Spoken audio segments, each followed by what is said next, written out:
E aí, gente, primeiramente, boa noite, e hoje vou falar sobre o livro Cemitério, ou Pet Sematary, do Stephen King. Pet Sematary, né, também faz lembrar da música dos Ramones, né? E é um livro que eu gostei bastante, foi um dos meus favoritos do Stephen King que eu já li, e de terror também, que conta a história de Louis, né? Um jovem médico que vai se mudar para a cidade do Maine, que é uma cidade que se passa em várias histórias do Stephen King, junto com a sua família. É um lugar em beira da estrada, onde passa muitos caminhões, isso é um ponto importante. E também nessa casa, né, que ele se muda junto com a sua esposa, Rachel, e seus dois filhos, né, o Gage e a Ellie, que é uma filhinha um pouquinho mais velha e um bebezinho, né, o filho dele é um bebezinho. E a filha dele criança. E um gatinho também, né, o famoso gato Church, né, que quem já assistiu as adaptações conhece muito bem. O filme teve duas adaptações, né? Uma bem legal e uma outra bem fraquinha que saiu lá para 2018, né? Mas enfim, ele se muda para essa casa, né? E lá ele conhece um velho bem simpático que é chamado Judith, junto com a sua esposa Norma, e apresenta a ele, né? Um cemitério de animais. E em cima do cemitério de animais há um cemitério, um outro cemitério um cemitério onde há coisa sobrenatural, né? Onde tem uma história bem pesada e maligna sobre ele. E que o livro vai focar sobre isso, né? Vai acontecer muitas coisas. Eu vou falar de alguns spoilers aqui também, gente, mas quando eu falar eu vou avisar, tá? Eu achei bem legal esse livro porque ele consegue trabalhar tanto a parte do terror, né? De ver aquelas coisas sobrenatural acontecendo, você ficar chocado e falar, nossa, meu Deus, isso é assustador. E ser chocante também é a parte do drama, né? Porque a esposa dele tem uma história pesada, um passado perturbador envolvendo a irmã dela. É... A filhinha dele, que é uma criancinha fofinha, a Ellen, né? Fala que ela é uma menininha que parece uma indiazinha. Eu imaginei ela como uma garotinha meio Tainá, assim, pra quem pega a referência.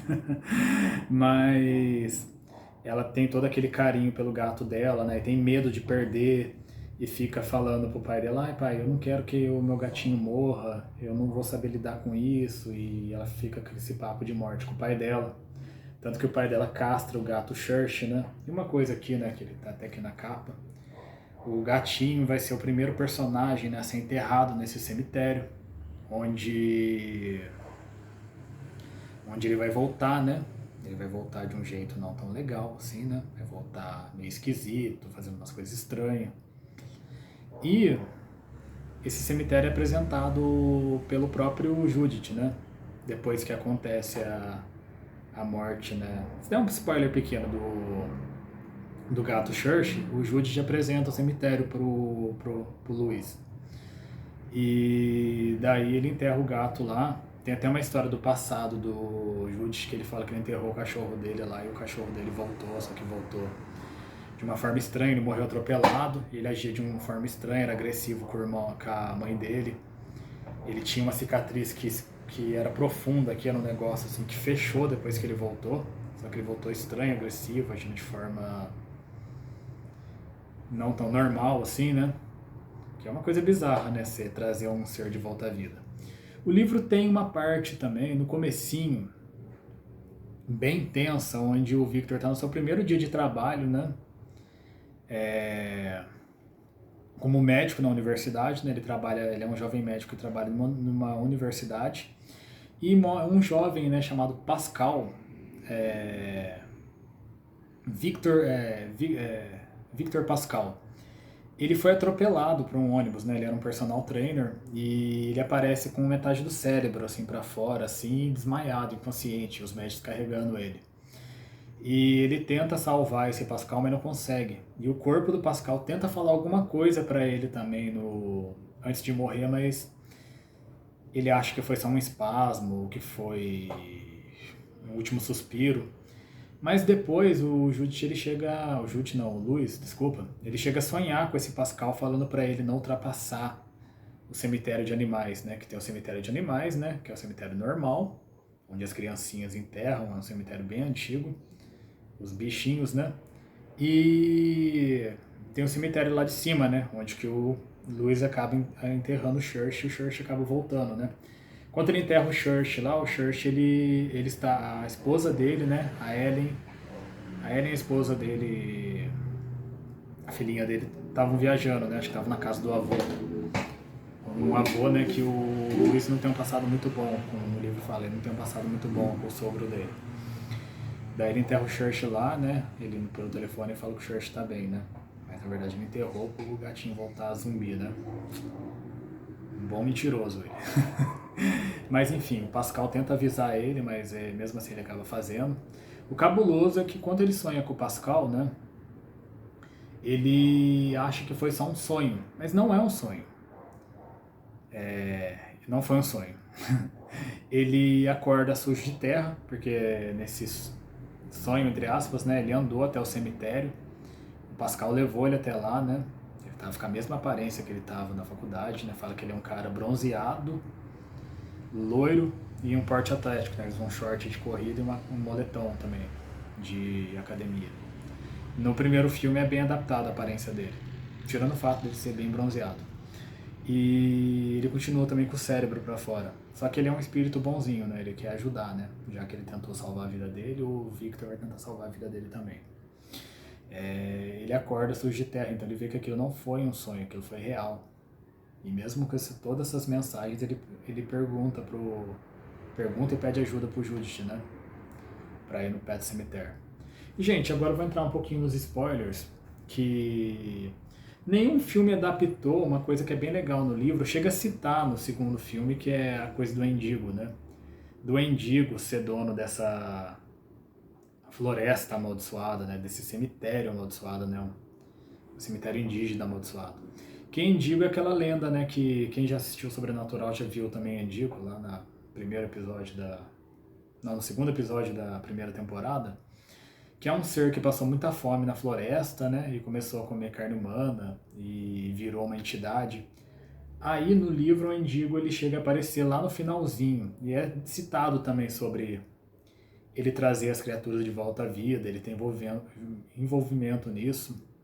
E nenhum dos filmes cita bem a história do Endigo. Eu acharia muito legal se alguma adaptação um dia, né, talvez falasse sobre ele, ou tivesse a cena dele, que a cena do Endigo é uma das mais assustadoras que tem no livro. No livro, né, vai acontecer muitas tragédias. O livro tem uma citação assim, né, de humanos que já foram... O Judith fala, né, o Judith, o velhinho. Ele fala sobre um cara, né. No livro acontece que o Judith ele acaba perdendo a esposa dele, né. Ele perde a esposa dele, ela morre de infarto. Uma hora ela tem um infarto numa festa de família onde o Luiz ele tá, né, ele convidou, né, a família dele, junto com o Judith e a Norma. A Norma, a esposa dele tem um infarto, ele salva ela, só que depois no livro ela acaba morrendo, infelizmente. E o Luiz até sonha, né, pensa que em o Judith, né, enterrando a esposa dele no cemitério, só que ele não faz isso, né, ele é um homem consciente, né? Um homem sábio. Ele sabe que esse cemitério é muito perigoso você enterrar um ser lá. Ele até conta a história de um filho de um militar que foi enterrado nesse cemitério e voltou estranho. Ele comia rato. Ele fazia muita insanidade. Ele acabou morrendo queimado no celeiro. Botaram fogo lá e mataram ele. E tem a cena da tragédia do livro, né? Que o Gage, o bebezinho, né, tá brincando, né, com o pai dele, né, de soltar pipa, né, e ele acaba correndo, né, eles estão no piquenique também, ele acaba correndo no meio dessa estrada, onde é cheio de caminhões correndo em altas velocidades, é super perigoso onde eles moram. Por isso que vários animais morrem, né, o que dava a entender que o Church morreu atropelado também, né, e voltou. O Gage, ele vai, né, no meio da estrada e morre atropelado, né, isso causa uma comoção na família, né, abalo psicológico para todo mundo. Pra irmãzinha Ellen dele, pro Luiz, ele chega a brigar com o pai da Rachel, né, que é a esposa dele, que nunca gostou dele. E eles têm uma briga no velório, que é uma cena muito pesada, que no primeiro filme adapta isso, né? Que ele chega a sair no soco com o pai dela, que o pai dela fala que é culpa dele. É uma cena que eu achei bem emocionante, eu achei muito triste também. Mas enfim, ele enterra o Gage nesse cemitério, e o Gage volta demoníaco. Mas antes disso, quando ele está subindo no cemitério, ele vê um ser, um vento, né? De repente ele vê no meio desse vento um sorriso gigantesco, do tamanho da montanha. Ele dá um sorriso e ele vê que é o Endigo, aquela criatura humanoide, parecia um chacal, uma besta gigante. É uma parte bem assustadora de você ler no livro, bem legal também. Você imaginar que a respiração dele é esse vento. E o Gage, ele volta, né? Ele volta Chuck, né? Só que ao contrário dos filmes, né? No primeiro filme, pelo menos, né? Que no segundo nem é o Gage que morre. O Gage, ele volta, né? Ele vai pra casa do velhinho, né? Primeiro, né? Do velhinho Jute. Ele tá com uma voz demoníaca, ele tá com uma voz grossa, ele tá muito mais assustador. E essa parte eu achei bem legal. No livro também uma coisa que eu achei legal, vou falar de último ponto aqui que eu achei legal, foi o passado da Rachel, né? Que a Rachel, ela, como eu falei pra vocês no começo aqui, ela tem uma história bizarra envolvendo a irmã dela. Ela tinha uma irmã que tinha uma doença que ela era toda torta. E ela tinha que cuidar dessa irmã dela. A irmã dela acho que era uns 2 anos mais velha que ela. A irmã dela tinha 12, ela tinha uns 10, 9 anos. Só que essa irmã dela também fazia maldade, assustava ela, tinha inveja dela ser normal. Então essa irmã, toda vez que ela tinha que subir lá no quarto para cuidar da irmã dela, a irmã dela assustava ela, ou dava risada, ela morria de medo. E um dia essa irmã acabou morrendo engasgada, e ela ficou feliz com isso, ela chorou de medo, ela saiu pra rua chorando de medo, mas ao mesmo tempo ela ficou feliz, porque ela morria de medo da irmã dela. Isso sempre assombrou ela como trauma, porque ela se sentia culpada e ao mesmo tempo ela se sentia aliviada de não ter mais que cuidar da irmã dela. E a irmã dela chega a aparecer, né, em pesadelos no livro, e também em momentos assim, acho que como alguma assombração, como a própria obra do Gage mesmo. E é bem assustador o jeito que a irmã dela é definida também. É uma pessoa real, né, que existiu, né, não é nenhuma assombração, e ela era desse jeito. Mas enfim, gente, falei um pouco do Pet Sematary, meu livro favorito do Stephen King, um dos, junto com o Iluminado e o Doutor do Sono, que eu também vou falar aqui, em breve vai ter mais vídeo do Stephen Reis aqui, falando dos livros, e de adaptações também. Então é isso, galera, muito obrigado pelo carinho de vocês, se inscreva se gostou, compartilhe e curtam aí, para motivar aqui. Um abraço a todos e até mais.